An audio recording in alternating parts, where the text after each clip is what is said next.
Skin rough होगी, acne शुरू हो जाएगी। मेरे पास पिछले दिनों एक क्लाइंट आई थी, उनको सीने पे भी बाल आ रहे थे, वो भी आना शुरू हो सकते हैं। अच्छा, तीसरी चीज़ जो आपके पास होगी, आवाज़ भी आपकी थोड़ी सी ख़राब हो सकती है। और जब औरत में टेस्टोस्टेरोन ऊपर जाता है, याद रखिए कि हमेशा साथ इंसुलिन भी ऊपर जाता है। टेस्टोस्टेरोन और इंसुलिन औरत में डायरेक्टली प्रोपोर्शनल होकर ऊपर जाता है, और जब वो ऊपर जाता है तो एब्डोमिनल फैट होना शुरू होता है। टेस्टोस्टेरोन जब आपका ऊपर जाएगा, आपको मूड डिस्टर्बेंसेस भी होंगी, आपको स्लीप डिस्टर्बेंसेस भी होंगी। और हमें पता है कि एलोपेशिया की एक बहुत बड़ी रीज़न बाल गिरने की, यहाँ पर टेस्टोस्टेरोन स्कैल्प में ज़्यादा होना होता है। तो पीसीओएस वाली लड़कियों के बाल भी इसी वजह से गिरते हैं, क्योंकि उनमें टेस्टोस्टेरोन ज़्यादा हो रहा होता है। ये one of the few early symptoms हैं। जब मेल हार्मोन लड़की में, औरत में फीमेल हार्मोन से ऊपर चला जाए, हर औरत के अंदर, जैसे हर मर्द के अंदर फीमेल हार्मोन भी होता है लेकिन वो कम होता है, औरत के अंदर भी मेल हार्मोन टेस्टोस्टेरोन होता है, वो कम होता है।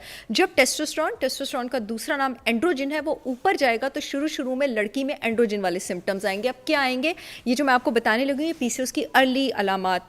Welcome back, you watching morning with Fiza. हमारे पास सहर चावला मौजूद हैं और हमने इनको मधु इसलिए किया है ताकि ये आपको बता सकें ये जो पीसीओएस के प्रॉब्लम्स हैं ये क्यों हो जाते हैं। छोटी छोटी बच्चियों को इश्यूज़ हो रहे हैं, पीसीओएस के मोटापे का शिकार हो रही हैं, और ये ओबेसिटी फजूल में फिर उनके और भी बॉडी में ऐसे सिम्टम्स हो जाते हैं। कुछ लोग कहते हैं इंसुलिन भी बढ़ जाती है, और ये जैसे हेयर फॉल है, चेहरे पे बाल आ जाना, ऐसे बहुत सारे इश्यूज़ का शिकार होते हैं। तो भी डाइटिशियन है, इनके पास तो पेशेंट्स आते हैं। She is one of the famous person.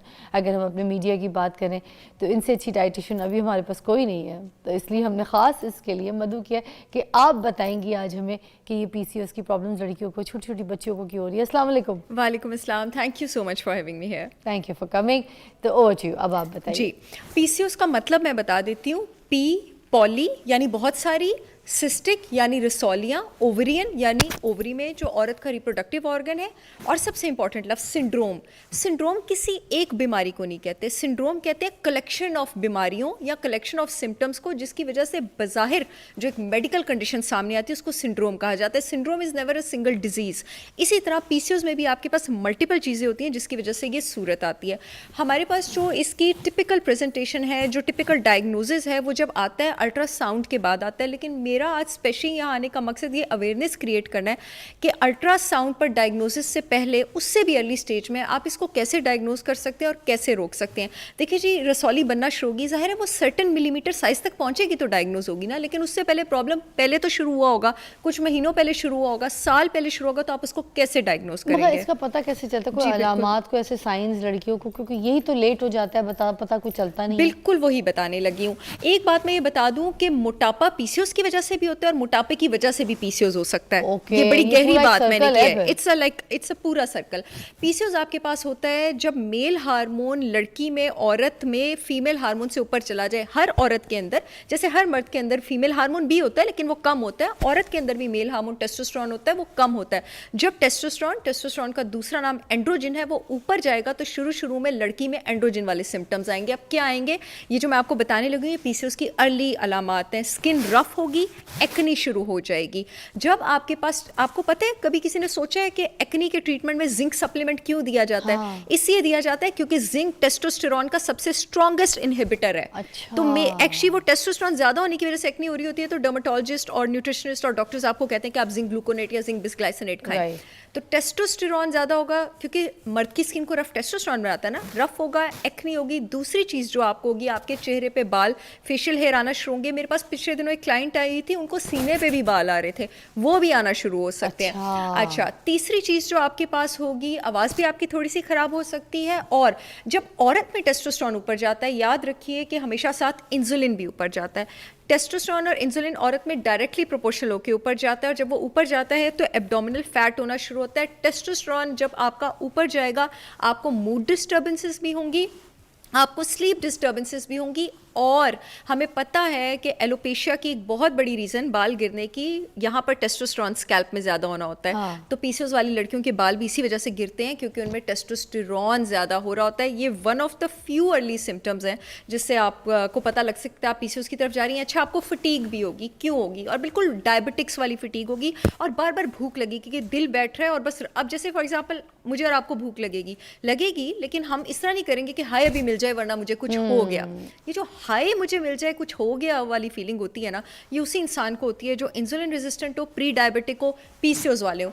क्योंकि डायबिटीज़ में भी इंसुलिन रेजिस्टेंस होती है, पीसीओज में होती है, तो ये दोनों का सिम्टम एक जैसा होता है। These are the few early symptoms के अगर बेटियों को मैं बता रही हूँ, छोटी बहनों को या अपनी अच्छी खवातीन को, कि आपको अगर हो रहे हैं, आप पीसीओज की तरफ जा रही हैं, बेटा अल्ट्रासाउंड में रसौली आने का इंतजार ना करें, यहीं से अपने आप को पकड़ लें। क्या ये सारी ज़िंदगी चलता है सफ़र पीसीओएस के पेशेंट्स का? बिल्कुल भी नहीं। और मैं चाहती हूँ कि लड़कियाँ बिल्कुल भी डिस्करेज ना हो ये सोच के अक्सर मेरे पास आएंगी और कहेंगी कि अब रहेगा, ऐसा बिल्कुल भी नहीं है। आपका पीसीओएस चाहे जिस भी स्टेज पर है, इंशाल्लाह आप उसको रिकवर कर सकते हैं। कुछ स्टेज देखें, जब भी आपने किसी चीज़ का ट्रीटमेंट करना होता है, पहले आप कंजर्वेटिव अप्रोच पे चलते हैं, यानी सर्जिकल में जाने की ज़रूरत नहीं है, इन्वेड करने की ज़रूरत नहीं है। कंजर्वेटिव अप्रोच का मतलब ये है कि हॉलिस्टिक डाइट के थ्रू, न्यूट्रिशन के थ्रू, सप्लीमेंट्स के through 70 to 80% of the cases जो हैं फिजा, वो इसके थ्रू ट्रीट हो जाते हैं। अच्छा। 6 महीने से 1 साल की ड्यूरेशन में ट्रीट हो जाते हैं, और कुछ केसेस मैंने 3 महीने की ड्यूरेशन में भी ट्रीट किए, हमेशा के लिए? हमेशा के लिए ट्रीट हो जाते हैं। लेकिन नज़्म ज़ब्त इंसान को हमेशा के लिए पकड़नी पड़ती है। अच्छा। मैं भी नज़्म ज़ब्त छोड़ूंगी, ज़्यादा 1 महीना में अच्छा फंक्शन कर लूंगी, उसके बाद मेरी बॉडी मुझे बताना शुरू कर देगी मैंने क्या किया। इन सम केसेस जहाँ पे सिस्ट का नंबर मल्टीपल हो, सिस्ट बहुत बड़ी हो, सर्जिकल एक्सिजन की ज़रूरत भी पड़ सकती है। और जब आप सिस्ट की सर्जिकल एक्सिजन करते हैं तो डॉक्टर गायनेकोलॉजिस्ट वो आपको बताते हैं कि इसकी रिकरेंस के, यानी इसके दोबारा वापस होने के चांसेस ज़्यादा हैं। But I can bet on that कि अगर उसके बाद आप अपना लाइफस्टाइल और न्यूट्रिशनल रिक्वायरमेंट्स का ख्याल रखते हैं, इंशाल्लाह मेजॉरिटी ऑफ द केसेस में रिकरेंस नहीं होगी।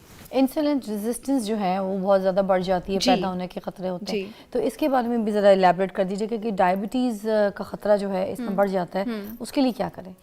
बेस्ट तरीका इंसुलिन रेजिस्टेंस को तोड़ने का दुनिया में एक ही, और वो इंटरमिटेंट फास्टिंग है, जिस पर हम पहले भी बहुत ज़्यादा बात कर चुके हैं। इंटरमिटेंट फास्टिंग करें विद हेल्दी कीटो। पीसीओएस के लिए आइडियल डाइट ही आपके पास हेल्दी कीटो है। सारे ग्रेन्स, चाहे वो हेल्दी ग्रेन्स भी हैं, चाहे वो सहर चावला का आटा भी है उसकी ब्रांड का, वो भी निकाल दें अपनी डाइट से। ग्रेन्स आपने नहीं लेने हैं, आपने गोश्त पे, अंडों पे, मछली पे, देसी मुर्गी पे, फ्रेश ग्रीन सैलड्स पे रहना है, और फ्रूट सर्विंग भी लिमिटेड रखनी है, क्योंकि चाहे जो भी हो, फ्रूट शुगर भी अल्टीमेटली शुगर होता है। वो लोग जिनको बहुत ज़्यादा कार्ब्स खाने की आदत है, शुरू में कोशिश करें कि एक आध चपाती पे चले आप आ जाएं, लेकिन आपको ग्रेन्स और कार्बोहाइड्रेट्स छोड़ने पड़ेंगे अगर पीसीओएस रिवर्स करना, और कम से कम 16 घंटे की इंटरमिटेंट सारे फास्टिंग। किस्म के जिसमें ये सारे इवन के हेल्दी भी। अच्छा, हेल्दी मकई भी की आप रोटी भी नहीं आप खा सकते? मकई की रोटी एक अच्छी चीज़ है, एक हेल्दी चीज़ है, लेकिन इस वक्त हम एक बीमार बॉडी की बात करें, एक डिजीज्ड बॉडी की मतलब बात बेसन कर रहे की हैं। रोटी, मकई की ग्रेन्स रोटी? कम कर दें, अच्छा, छोड़ दें। अच्छा। उस थोड़ी देर के लिए आप निकाल दें। जितनी जल्दी आप ग्रेन्स निकालेंगे उतने ही आपके रिजल्ट्स फास्टर होंगे। I can bet on that. अच्छा, और कौन सी ऐसी डाइट्स हैं, मुझे उसके बारे में भी बता दें। जी। सुना है कि ये जो बाहर के खाने, जो फास्ट फूड है, इससे भी पीसीओएस के मसले जो हैं वो बहुत ज़्यादा जन्म ले रहे हैं लड़कियों में। 80% ऑफ द केसेस में फास्ट फूड से ही पीसीओएस हो रहा है। भी की जगह आप इसको ही में लफ्ज़ लगा लें। डाइट में आपने जिन चीज़ों का खास ख्याल रखना है, जिनकी मेडिसिनल प्रॉपर्टीज़ हैं, वो चीज़ें जिनमें फाइटोएस्ट्रोजेंस हों। आपके पास जितनी भी हरी सब्जियाँ होती हैं, खास करके cruciferous vegetables, cabbage, cauliflower, broccoli, spinach, केल, इन सब में फाइटोएस्ट्रोजेंस होते हैं। हमने क्या करना है पीसीओएस में, गुड एस्ट्रोजन को ऊपर लेके जाना है और टेस्टोस्टेरोन को कम करना है और बैड एस्ट्रोजन को निकालना है। ये सारी क्रूसीफेरस वेजिटेबल्स हैं, ये बैड एस्ट्रोजन को नीचे बाहर लेके जाते हैं, टेस्टोस्टेरोन को नीचे लेके आते हैं। जितनी भी बेरीज हैं, बेरीज में आपके पास खास करके ब्लैक बेरीज और ब्लू बेरीज, फाइटोएस्ट्रोजन होता है, वो पीसीओएस के लिए बहुत ज़्यादा अच्छी हैं। अनार, पोमीग्रेनेट, लेकिन उसका मतलब नहीं कि बहुत ज़्यादा खाएं, उसका फ्रुक्टोज कंटेंट भी ज़्यादा होता है। अनार बहुत ज़्यादा अच्छा है। जितने भी खाने जिसमें रेड या वाइट, रेड अनार, अच्छा। रेड अनार जो रेड कलर का मतलब है कि उसका फाइटोएस्ट्रोजन ज़्यादा है। अच्छा, जितने भी खाने हैं जिसमें ओमेगा 3 फैटी एसिड्स बहुत ज़्यादा हैं, ओमेगा 3 जिसम में इन्फ्लेमेशन भी नीचे लेके जाते हैं, इंसुलिन रेजिस्टेंस का भी बहुत बेहतरीन भी ले सकते हैं अलग से क्या? सॉरी, ओमेगा 3 की कैप्सूल्स भी ओमेगा 3 के कैप्सूल्स कभी भी ना खरीदा करें। आई एम ग्लैड आपने एक क्वेश्चन पूछे। Omega 3 is a poly unsaturated fatty acid. उसकी शेल्फ लाइफ इतनी नहीं होती है, वो बहुत जल्दी शेल्फ में डिस्ट्रॉय होता है। अंडे की जर्दियाँ खाएं,